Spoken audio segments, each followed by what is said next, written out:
ओम शांति। आज मीठी बाबा के 9 तारीख के महावाक्य हैं। आज बाबा ने हम बच्चों को समझाया, मीठे बच्चे, माता पिता को फॉलो कर तख्त नशीन बनो। इसमें कोई तकलीफ नहीं, सिर्फ बाप को याद करो और पवित्र बनो। बाबा ने कहा कि तुम्हें सिंपली क्या करना है, ब्रह्मा बाबा और मम्मा को फॉलो करके आगे बढ़ते जाना है और बाबा की श्रीमत पे चलना है। बाबा ने फिर कहा, प्रश्न है, गरीब निवास बाप अपने बच्चों को भाग्य बनाने के लिए कौन सी राय देते हैं? आंसर है, बच्चे, शिव बाबा को तुम्हारा कुछ नहीं चाहिए। तुम भल खाओ, पियो, पढ़ो, रिफ्रेश होके चले जाओ, लेकिन चावल मुट्ठी का भी गायन है। सुदामा की चावल मुट्ठी का गायन है ना, 21 जन्मों के लिए साहूकार बनना है तो गरीब का एक पैसा भी साहूकार के 100 रुपयों के बराबर है। इसीलिए बाप जब डायरेक्ट आते हैं तो अपना सब कुछ सफल करो। ठीक है, बाबा क्या समझा रहे हैं कि यहाँ पर क्या है, डायरेक्ट है, यहाँ कोई भी बीच में नहीं है। तो अपना भाग्य बनाना चाहें तो बना सकते हैं। बाकी बाबा किसी से कुछ लेते नहीं हैं।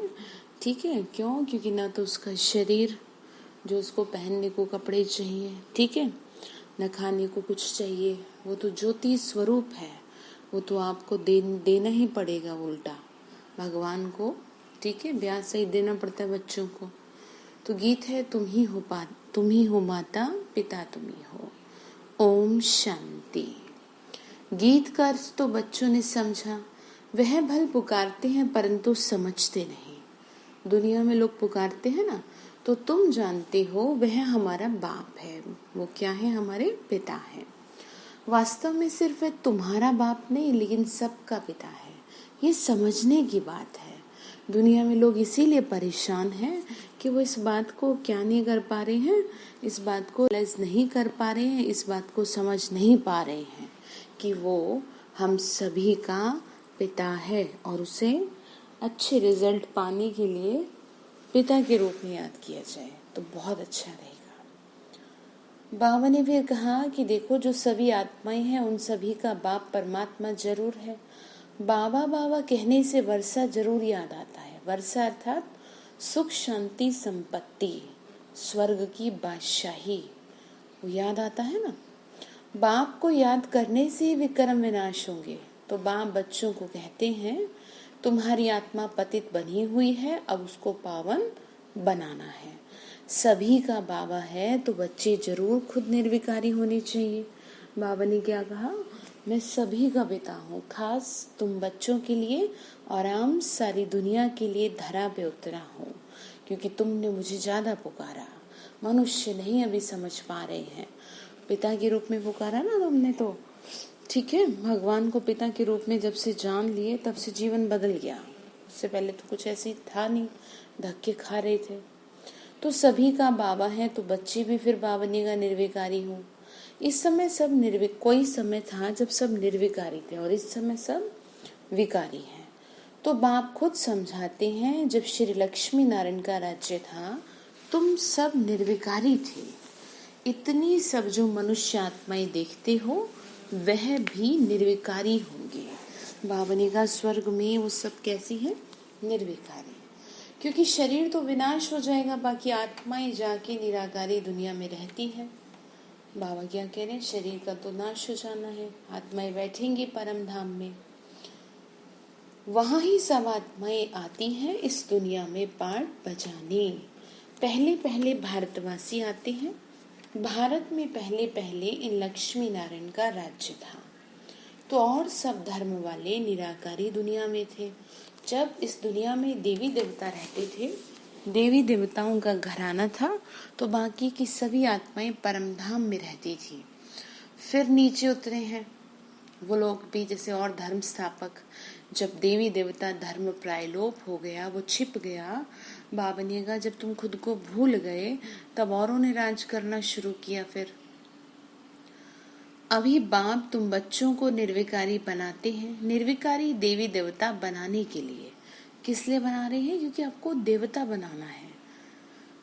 जब तुम देवी देवता बन जाते हो तब तुम्हारे लिए जरूर नई दुनिया चाहिए, फिर जगह भी बदलनी पड़े। कैसे रहोगे इतनी गंदगी में? कौन सी गंदगी? विकारों की गंदगी, पाप कर्मों की गंदगी कितनी ज्यादा है, मैच नहीं कर पाएंगे आपसे। इसलिए चेंज करना नेसेसरी है। तो पुरानी दुनिया खत्म होनी चाहिए। शास्त्रों में महाभारत लड़ाई भी दिखाई हुई है। दिखाते हैं बाकी 5 पांडव रहे तो वह पहाड़ भी पर गल मरे। उसमें दिखाया जाता है ना, कोई नहीं बचा। अच्छा, इतनी सब आत्माएं कहाँ गई? आत्मा तो विनाश को पाती नहीं, तो कहाँ गई फिर? तो क्या कहा जाएगा? निराकारी निर्विकारी दुनिया में चली गई, अर्थात परम धाम में बैठी। बाप विकारी दुनिया से निराकारी निर्विकारी दुनिया में ले जाते हैं। ये दुनिया कैसी है? विकारी दुनिया है, और इससे अब उठाना पड़ेगा आपको, तो इसलिए मेहनत है। तो तुम जानते हो बाप से जरूर वर्षा मिलना चाहिए। अभी दुख बढ़ गया है, इस समय हमको सुख शांति दोनों चाहिए। अभी क्या हो गया है? बहुत दुख बढ़ गया है, तो मांगते हैं ना, भगवान से मांगते हैं, हे भगवान हमको सुख दो, शांति दो। हर एक मनुष्य पुरुषार्थ करता ही है धन के लिए। पैसा तो है, सुख है। तुमको बेहद का बाप तो बहुत पैसे देते हैं। बाबा ने कहा वास्तव में सुख तो तुम ही है, दुनिया का तो सुख बड़े से बड़ा दुख बन गया है। तुम सतयुग में कितने धनवान थे, हीरे जवाहरातों के महल थे। तो तुम जानते हो हम बेहद के बाप से बेहद के स्वर्ग का वर्षा लेने आए हैं। हम किस लिए आए हैं? वर्षा लेने आए हैं। सारी दुनिया तो नहीं आएगी, बाप भारत में ही आते हैं। क्या समझा रहे? सारी दुनिया नहीं आएगी, बाप ही आते हैं भारत में। भारत बाबा ने कहा, मतलब कहने का ये है कि ये जो स्वर्ग है, स्वर्ग में रहने वाली आत्माएं बहुत थोड़ी होंगी, सारे थोड़ी यहाँ आ जाएंगे। ज्ञान सबको मिलेगा, इसीलिए विदेशों में सेवाएं चल रही हैं। लेकिन जो आत्माएं होंगी, जो एकदम पावन आत्माएं होंगी, वो स्वर्ग में जाएंगे। ठीक है, बाबा ने कहा सारी दुनिया तो नहीं आएगी ना, बाप आते ही हैं भारत में। भारतवासी इस समय नरकवासी है, फिर स्वर्गवासी बाप बनाते हैं। अब स्वर्गवासी का मतलब तो बाबा ने बताया, दुनिया ने तो उल्टा ही पाठ पढ़ा है। फिर बाबा ने कहा भक्ति में दुख के कारण बाप को जन्म जन्मांतर याद किया है। दुख होता है मनुष्य को, इसीलिए क्या करते हैं? याद करते हैं, उसको पुकारते हैं, हे परमपिता परमात्मा, हे कल्याणकारी दुख हरता सुख करता बाबा। उनको याद करते हैं तो जरूर वो आता ही होगा। ऐसे मुफ्त में थोड़ी याद करते, क्यों पुकारते हो भगवान को? हैं? जब नहीं कोई साथ देता तो क्यों ऐसे बुलाते हैं? तो कुछ तो संबंध रहा ही होगा आपका, कुछ तो रिश्ता है ही जो उसको पुकारा जाता है। हर कोई पुकारता है। तो बाबा ने कहा कि बच्चे देखो, ऐसे फ्री में तो बुला नहीं रहे, कुछ तो है बात। समझते हैं भगवान बाप आके भक्तों को फल देगा, सो तो सभी को देगा ना। भक्ति का फल ज्ञान प्राप्त हो रहा है, तो जैसे जैसे जिसकी भक्ति पूरी होती जाएगी उसको ज्ञान मिलता जाएगा। बाबा तो सबका है ना, भगवान वो सबका है। तो तुम जानते हो हम सुखधाम में जाएंगे, बाकी सब शांति धाम में जाएंगे। हम कहाँ जाएंगे? हम थोड़ा रेस्ट करेंगे सुखधाम, अब वो शांति धाम में, फिर आगे की ओर चलेंगे। जब सुखधाम अर्थात स्वर्ग, जब सुखधाम है तो सुख शांति सारी सृष्टि पर रहती है। बाप को तो बच्चों पर लव रहता है। बाबा ने क्या कहा? मैं तुमसे बहुत प्यार करता हूँ, और फिर बच्चों का भी माँ बाप पर प्यार रहता है। ये भी गाते हैं ना, तुम मात पिता हम बालक तेरे, तेरी कृपा से सुख घनेरे। तो समझने की बात है, जिस्मानी मात पिता होते हुए भी गाते हैं। सभी के पेरेंट्स हैं, देखो स्कूल में देखो बच्चों को, लेकिन सब बच्चों को प्रेयर बोली जाती है कि कहो तुम ही हो माता। तो वो कौन है, किसका है वो? अर्थात वो आत्माओं का पिता है, हम सब का पिता है। तो बाबा ने कहा कि बच्चे देखो, बल वह भी बच्चों को संभालते हैं, मेहनत करते हैं, वर्षा देते हैं, सगाई कराते हैं, फिर भी सुख घनेरे पारलौकिक माता पिता ही देते, यानी भगवान से ही सुख मिलता है असली। तो अभी तुम हो ईश्वरीय धर्म के बच्चे, वास्तव में यहाँ है हम असली बच्चे भगवान के। सतयुग में कोई धर्म के बच्चे नहीं करते, वहां तो सुख ही सुख है, दुख का नाम निशान नहीं। तो बाबा कहते हैं बच्चे मैं आया हूँ 21 पीढ़ी के लिए, तुमको स्वर्ग के क्या करूँगा, सुख घनेरे दूंगा, मैं इसलिए आया हूँ। समझ रहे बाबा हम बच्चों को शिक्षा दे रहे हैं कि मैं इसीलिए आया हूँ कि तुमको सुख मुझे बहुत देने हैं। श्रीमत पे चलेंगे तभी तो मिलेंगे ना, ठीक है। फिर आगे बाबा ने कहा कि देखो अभी तुम जानते हो ना कि तुम बेहद के बाप से सुख घनेरे का वर्षा पा रहे हो। बेहद के बाप से मतलब कि वो आपको इतना कुछ देगा कि जिसके लिए भक्ति में गायन है कि आपकी झोली छोटी पड़ जाएगी। जैसे नरसिंह का भात का गायन है ना, वो यही का है कि जब उसकी श्रीमत पे आप चलते हैं तो वो आपको इतना भर देता है हर चीज से कि फिर आपको किसी चीज की दरकार नहीं रहती। तो जिसको क्या कहा, बेहद के बाप से सुख घनेरे, अर्थात स्वर्ग के सुख तो मिलेंगे ही मिलेंगे, उससे पहले अभी भी वो आपको सुखी कर देंगे। तो ये दुख के सब बंधन खलास हो जाएंगे। सतयुग में है सुख का संबंध, कलयुग में है दुख का बंधन।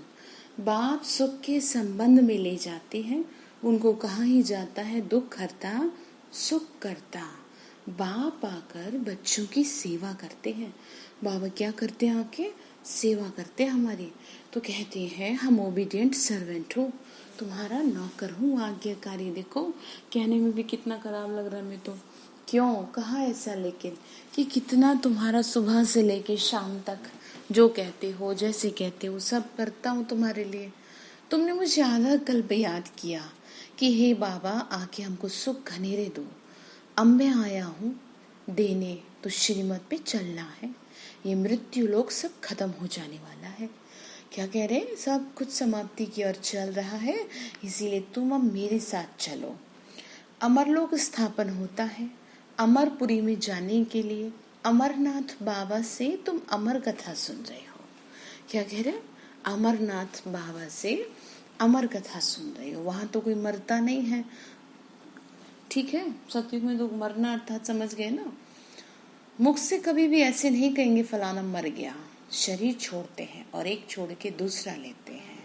मरना तो यहाँ का हो रहा है, दुखी है ना मनुष्य, तो जीते जी मरना कहा जाता है उसका। तो आत्मा कहती है हम ये जर्जरी भूत शरीर छोड़कर नया लेता हूँ, वह तो अच्छा हुआ ना। वहां कोई बीमारी आदि होती नहीं है। बाबा ने क्या कहा, स्वर्ग में कोई बीमारी नहीं होगी जो तुम्हें कष्ट हो जरा भी। मृत्यु लोक का नाम नहीं। मैं आया हूँ तुमको अमरपुरी का मालिक बनाने। बाबा कह रहे बच्ची मैं तुम्हें अमर बनाऊंगा इस ज्ञान से, बुद्धि में बिठाते जाओ बस। वहां जब तुम राज्य करेंगे तो मृत्यु लोक का कुछ भी याद नहीं पड़ेगा। स्वर्ग में जब रहेंगे नीचे उतरते उतरते हम क्या बन गए वह भी मालूम नहीं रहेगा। बाबा ने कहा अगर तुम्हें याद रहे कि फिर से ऐसा होना है तो सारा सुख ही गायब हो जाए, दुखी हो जाए ना सुख में भी, इसलिए वो भुला देंगे सब। तो यहाँ तो तुमको सारा चक्र बुद्धि में रखना है। बाबा ने कहा यहाँ पे तुमको सब कुछ याद रखना है, वहां पे तुम भूल जाओगे सब, ठीक है। यहाँ पे याद इसलिए रखना है क्योंकि तुमको वापस वैसा बनना है, इसलिए तुमको याद रखना है। बरोबर स्वर्ग था अभी नर्क है, तभी तो बाप को बुलाते हैं। तुम आत्माएं शांति धाम की रहने वाली हो, यहाँ आकर पाठ बजाती हो। कहाँ के रहने वाले हैं, शांति धाम के, शांति के सागर की संतान है। तो हम परम गहन शांति के अनुभवी हैं, इसीलिए हमें शांति में बैठना पसंद है। और किसी को दुनिया में 5 मिनट के लिए अगर आप बैठा दो एक जगह तो वो परेशान हो जाएंगे, बैठ नहीं पाएंगे। तो ये रियलाइज यहाँ पे आपको कराया जाता है कि आप शांत स्वरूप आत्मा हो। इसलिए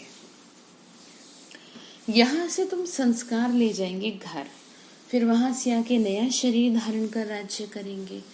अभी तुमको निराकारी, आकारी और साकारी दुनिया का समाचार सुनाते हैं।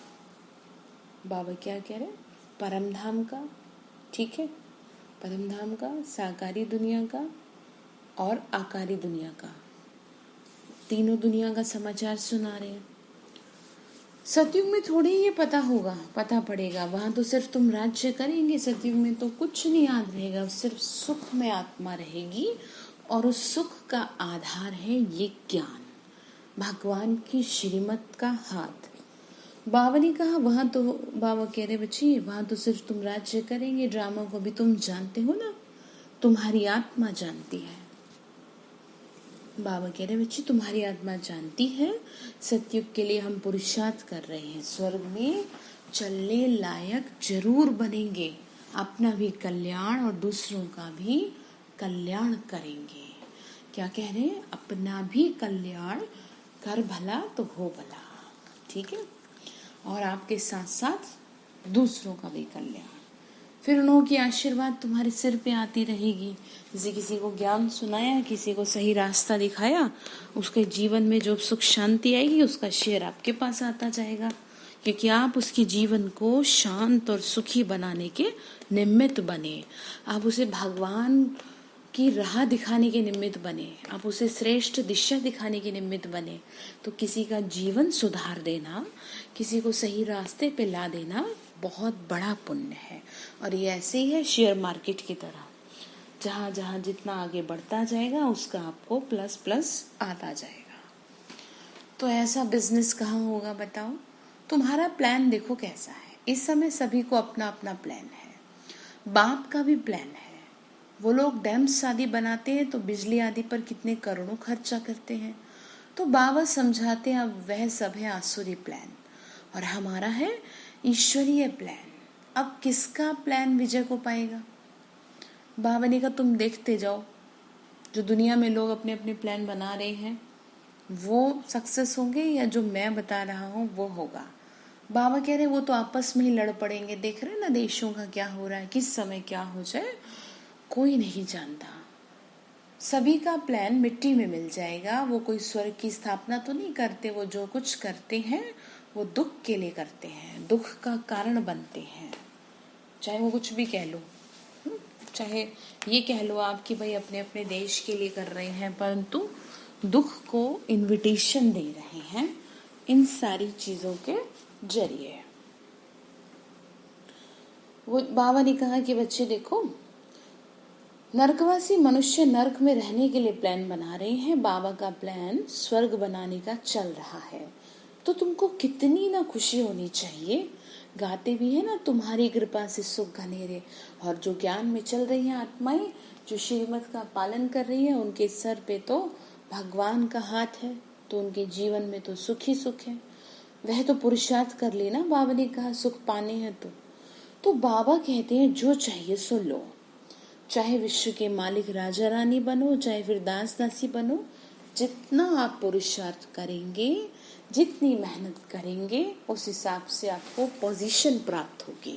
जैसे यहाँ पर जिसने जैसी पढ़ाई की वैसे ही वो क्या प्राप्त करता है? पद को प्राप्त करता है, जैसे कि पियोन, टीचर, प्रिंसिपल, ठीक है। तो ऐसे हमारे साथ भी होगा। तो बाबा सिर्फ कहते हैं एक तो पवित्र बनो और बाप का परिचय देते रहो। अल्फ को याद करो तो बादशाही तुम्हारी, अर्थात अल्लाह, बाप को याद करो। बाप को याद करने में माया विघन डालती है, बुद्धियों तोड़ देती है। तो बाबा कहते हैं जितना तुम मुझे याद करेंगे तुम्हारे पाप भस्म होते जाएंगे। समझ में आ रही बात? किस पे काम करना है? याद पे। और उच्च पद भी पाएंगे, इसीलिए भारत का प्राचीन योग मशहूर है। ऊंच पद की प्राप्ति होगी। बाप को लिबरेटर भी कहते हैं। 21 जन्म के लिए बाप तुम्हें दुखों से लिबरेट कर रहे हैं। ये ज्ञान बुद्धि में बैठेगा, अर्थात दुखों से छूटते जाएंगे। भारतवासी सुखधाम में होंगे, बाकी सब शांति धाम में होंगे। बाबा क्या कह रहे हैं? तुम तो रहोगे आराम से, बाकी सब शांति से बैठेंगे। निराकारी दुनिया और साकारी दुनिया का प्लान दिखाने से झट समझ जाएंगे, चित्र के जरिए जो दिखाया जाता है। और धर्म वाले तो स्वर्ग में आ न सके। बाबा कह रहे हैं स्वर्ग में तो है देवी देवताएं। ये ड्रामा की नॉलेज बाप के सिवाय कोई समझा ना सके। बच्चे आते हैं बाप से वर्षा लेने के लिए। बाबा क्या कह रहे हैं, तुम मेरे पास आई तो इसीलिए हो ना। तो बाद में रावण राज्य शुरू होता है, उसमें होते हैं दुख घनेरे। तो अभी तुम समझते हो बाबा हमको सच्ची सच्ची कथा सुनाकर अमरलोक में जाने के लायक बना रहे हैं।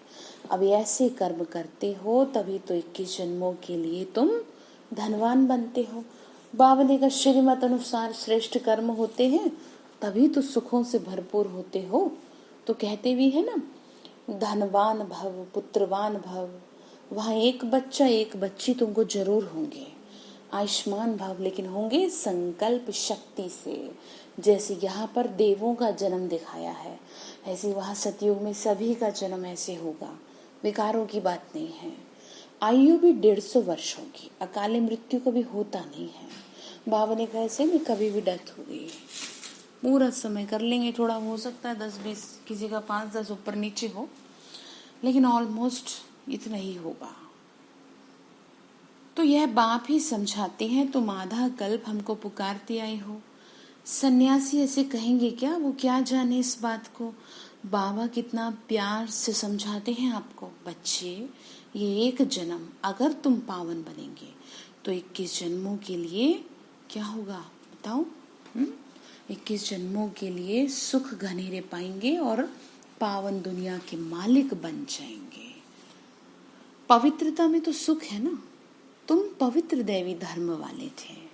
बाबा ने कहा तुम एकदम निश्चल पावन थे, तुम एकदम शुद्ध थे। और अब अपवित्र बन दुख में आए हो। स्वर्ग में निर्विकारी थे, अभी विकारी बनने से नरक में दुखी हुए हो। तो बाप तो पुरुषार्थ कराएंगे ना, पिता है। अब एक बच्चा अगर गलत ट्रैक पे चल दिया है तो माता पिता का क्या फर्ज बनता है कि कैसे भी करके, चाहे वो रोए चीखे चिल्लाए, उसको सही ट्रैक पे लाना है। तो ऐसे यहाँ चल रहा है। नहीं भी मन करता आपका उठने का अमृत वेले तो भी आपको उठने की सलाह दी जाती है। श्रेष्ठ कर्म करने के लिए फोर्सफुली कहा जाता है। तो आपको वो सही ट्रैक पे ला रहा है। दुखी हो गए ना, इसलिए तो बाबा ने कहा बाबा तो पुरुषार्थ कराएंगे ना, तो स्वर्ग में तुम महाराजा महारानी बनो। तुम्हारे मम्मा बाबा बनते हैं ना, तो तुम भी तो मेहनत करो, इसमें मूंझने की बात नहीं है। बाप तो किसी को पाँव पड़ने ही नहीं देते। अब यहाँ पर पैर छूने का सिस्टम नहीं है कि भाई आप पाँव पड़ो और आप पे कोई कृपा कर दे, ऐसा नहीं होता। यहाँ क्या होता है, यहाँ भगवान की श्रीमत पर चलना होता है, तो अपने आप उसका आशीर्वाद मिलता है। तो फिर आगे कहा बाबा समझाते हैं, हमने तुमको सोने के महल दिए थे, स्वर्ग का मालिक बनाया था, फिर आधा कल्प तुम भक्ति मार्ग में माथा घिसाते आए हो, पैसा भी देते आए। कितना भक्ति में क्या करते हैं, ढूंढते हैं। वो सोने हीरे के महल सब कहाँ गए। बाबा क्या कह रहे हैं, वो सब महल कहाँ गए बताओ। तुम स्वर्ग में उतरते नरक में आकर पड़े हो, अब तुमको फिर से लेके जाता हूँ। तुमको कोई तकलीफ नहीं देता। ध्यान से सुनिए, बताइए क्या तकलीफ दी आपको। सिर्फ कहते हैं पवित्र बनो, भले एक पैसा भी ना दो। बाबा को नहीं चाहिए आपका पैसा, ठीक है, वो तो आपकी मर्जी है। अगर आप भगवान के प्रति भावना रखते हैं, ठीक है, तो सफल करना चाहते हैं तो करें। तो भगवान तो किसी से कुछ नहीं मांगता। ये बात बहुत समझने की है। बाबू तो कहता है बच्चे बस तुम क्या करो, देखो गाइडेंस देता है। मुट्ठी भर चावल सुदामा की तरह सफल करना है तो करो, नहीं तो भले मत दो, मुझे नहीं चाहिए कुछ, क्योंकि वो करेगा क्या। वो तो क्या कहता है, खाओ पियो पढ़ो रिफ्रेश होके चले जाओ। अब मधुबन में जाते हैं हम, और जगह जगह बड़ी बड़ी जगह जाते हैं, या सेंटर्स पे प्रोग्राम होते हैं, वो सब हम ही आत्माओं के कल्याण के लिए तो होते हैं ना। उसमें किसी और का रोल थोड़ी है, किसी की गृहस्थी थोड़ी पल रही है। तो उसमें तो सभी का क्या हो जाता है, सभी का पुण्य जमा हो जाता है। जो जो आत्माएं सहयोग करती हैं, नहीं करती तो भी कोई बात नहीं, क्योंकि भगवान की सेवा है। वो तो ना पहले रुकी थी और ना अब रुकेगी। तो समझने की बात है, हर बात के पीछे एक समझ चाहिए। बाबा ने कहा बाबा तो सिर्फ पढ़ाते, पढ़ाई का पैसा कुछ नहीं लेते, इसीलिए 1 रुपया भी उन्होंने फीस नहीं रखी यहाँ की। तो कहते हैं बाबा हम देंगे जरूर, नहीं तो वहाँ महल आदि कैसे मिलेंगे, क्योंकि दिए का ही मिलता है। ठीक है, दिए का ही मिलता है ना, बाबा कह रहे बच्चे। तो बाबा ने कहा कि बच्चे, भक्ति मार्ग में तुम ईश्वर अर्थदान गरीबों को देते थे, फल भी ईश्वर देगा, गरीब थोड़ी देंगे। करते हैं दान पुण्य करते हैं, परंतु वो मिलता एक जन्म के लिए है। और यहाँ तो बाप डायरेक्ट आए हैं, यहाँ तो किसी कोई बीच में है ही नहीं भगवान के और आपके। तो यहाँ तो कितना फिर बाबा ने कहा 21 जन्मों के लिए तुमको मिलता है। बाबा ने कहा हम ये थोड़े पैसे देते हैं, तुम ऐसे कहते हो ना, तो तुमको 21 जन्मों के लिए मेरे को देना पड़ता है। तुमको साहूकार बना देते हैं, पैसे देते हो तो तुम्हारे ही रहने के लिए मकान आदि बनाते हैं। हम मधुबन में जाते हैं, हम कितना सुख से रहते हैं, तो हमारे पे बोझा ना चढ़े इसलिए हमें बाबा शिक्षा देते हैं। क्योंकि वो तो कोई ऐसा तो है नहीं कि किसी का लंगर चल रहा है, वो तो भगवान की सेवा चल रही है। बाबा ने कहा कि नहीं तो यह सब कैसे बनेंगे, बच्चे ही मकान आदि बनाते हैं ना। शिव बाबा कहते हैं मुझे तो इनमें रहना ही नहीं है। अब ज्योति बिंदु शिव बाबा को इन चीज़ों की क्या ज़रूरत, वो तो इतनी आत्माओं का कल्याण हो रहा है, इतने सेशंस, इतने प्रोग्राम्स होते हैं, तो उसमें आपका सफल होता है और भगवान के परिचय दे रहे हैं। बच्चे क्या कर रहे हैं, ये तो सेवा कर रहे हैं ना। तो शिव बाबा तो निराकार दाता है ना, तो तुम देते हो तो तुमको 21 जन्मों के लिए फल देते हैं। मैं तो तुम्हारे स्वर्ग में नहीं आऊँगा, बाबा कह रहे हैं, मुझे तो नर्क में आना पड़ता है तुम्हारे को उठाने के लिए। गिर गए हो इसलिए, तुमको नर्क से निकालने के लिए। तुम्हारे गुरु लोग तो और ही दुबन में फंसा देते हैं, अपने तक ही सीमित रखते हैं ना। कोई ज्योति बिंदु से तो नहीं जोड़ा आज तक किसी ने भी, लेकिन यहाँ पहले दिन से ही आपको शिक्षा दे दी जाती है, तो वो कोई सदगति नहीं देते। तो अब बाप आए हैं पवित्र दुनिया में ले चलने के लिए, फिर ऐसे बाप को क्यों नहीं याद करते तुम। तो कहा बाबा कहते हैं कुछ भी पैसा ना दो, सिर्फ मुझे याद करो तो पाप नाश होंगे। देखो कितना क्लियरली, जैसे कोई कल को कोई ये ना कह दे कि जी हमने तो इतना दिया, ये किया वो किया। भगवान को आपका कुछ नहीं चाहिए, उसको सिर्फ ये चाहिए कि आप उसके बच्चे हो तो दिल से जिगर से उसे याद करते रहो, बाकी आपकी मर्जी। बाबा ने कहा और तुम मेरे पास आ जाएंगे। ये मकान आदि तुम बच्चों ने अपने लिए बनवाए हैं, मधुबन में देखते हैं। बाबा ने कहा यह चावल मुट्ठी का गायन है ना, गरीब अपनी हिम्मत अनुसार जितना देते हैं उनको उतना उनका भी बनता है, जितना साहूकार का पद उतना गरीब का।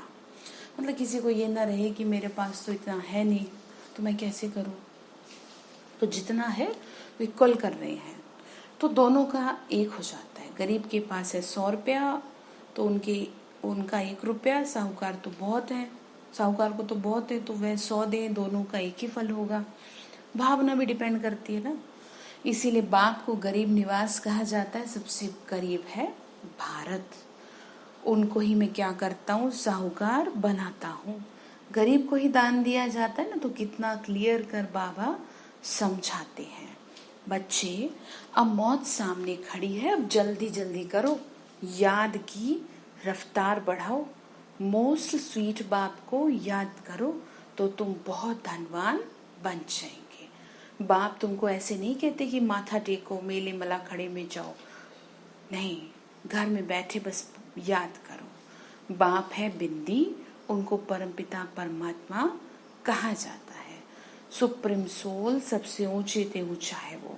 सिर्फ भक्ति मार्ग के लिए मेरा बड़ा रूप बना के रखा है, जैसे शिवलिंग का रूप बना दिया ना, ऐसे थोड़ी है। बाबा ने कहा नहीं तो बिंदी की पूजा कैसे करें, इसलिए बनाना पड़ा। उनको कहते हैं शिव बाबा। किसने कहा, अभी तुम कहते हो कि शिव बाबा हमें वर्षा दे रहे हैं, तो वंडर है ना, 84 का चक्र फिरता रहता है। अनेक बार तुमने वर्षा लिया और लेते ही रहेंगे। कितना अच्छी रीति बाबा बैठ समझाते हैं। बाबा ने कहा देखो मैं कितना क्लियर कर रहा हूँ तुमको हर चीज, तो समझ में आ रहा है सब। अच्छा, मीठे मीठे सिक्के लदे बच्चों प्रति माता पिता बाप दादा का याद प्यार और गुड मॉर्निंग। रूहानी बाप की रूहानी बच्चों को नमस्ते। रूहानी हम बच्चों की रूहानी माता पिता बाप दादा को नमस्ते बाबा, नमस्ते। शुक्रिया बाबा, शुक्रिया। तो धारणा के लिए मुख्य सार है, मौत सामने खड़ी है, इसीलिए अब याद की रफ्तार को बढ़ाना है। सतयुगी दुनिया में उच्च पद पाने के लिए पूरा पुरुषार्थ करना है। दूसरी पॉइंट है, अपना और दूसरों का कल्याण कर आशीर्वाद लेनी है। किसकी? सबकी, और बाबा की भी। पवित्र दुनिया में चलने के लिए पवित्र जरूर बनना है। पावन दुनिया है ना, तो वैसे ही लोग चाहिए फिर। तो वरदान दिया, नए जीवन की स्मृति से कर्मेंद्रियों पर विजय प्राप्त करने वाले मर्जीवा भाव भगवान के बन गए। तो क्या हुआ? नया जीवन मिला है आपको, और इस बात से तुम अपने पे विजय प्राप्त करोगे। जो बच्चे पूरा मर्जीवा बन गए, उन्हें कर्मेंद्रियों की आकर्षण नहीं हो सकते। मर्जीवा बने अर्थात सब तरफ से मर चुके। उसका मतलब ये है कि उन पे किसी भी बात का कोई फर्क नहीं पड़ेगा। बहुत आराम से रहेंगे, बहुत शांत रहेंगे, एकाग्र रहेंगे, भगवान की याद में मस्त रहेंगे। बाबा ने कहा, पुरानी आयु समाप्त हुई, अब नया जन्म हुआ। ज्ञान मिल गया ना, तो ऐसे होते जाएंगे ज्ञान की वजह से। तो नए जन्म, नए जीवन में कर्मेंद्रियों के वश कैसे हो सकते हैं? ज्ञान मिल गया, तो अब तो आपका अपने ऊपर कंट्रोल हो। ब्रह्मा कुमार कुमारी के नए जीवन में कर्मेंद्रियों के वश होना क्या चीज होती है? इस नॉलेज से परे, मतलब जिसको ज्ञान मिल गया वो बीके कहलाए, ब्रह्मा कुमार कहलाए। तो उनके लिए किसी तरह का भी अट्रैक्शन क्या होता है, वो उससे अनजान है, मतलब वो उससे परे है।